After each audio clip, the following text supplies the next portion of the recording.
মধ্যরাতে কর্মসূচি কারা দেয়?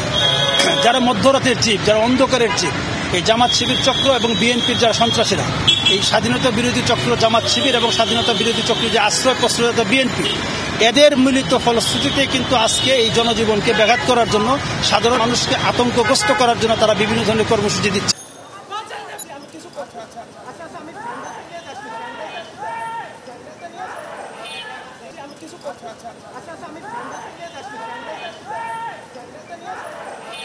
আমি অসুস্থ মানুষকে মানে বাজার ঘাট করতে দেয় না।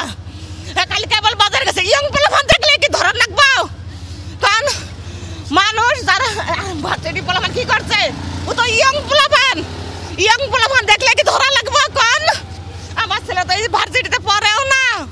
ছাত্রদেরকে এভাবে ধরে নিয়ে হয়রানি করার, আমরা শিক্ষক যারা আছি আমরা অত্যন্ত ব্যথিত এবং অত্যন্ত আমরা মানে আমি কি বলবো, উদ্বিগ্ন।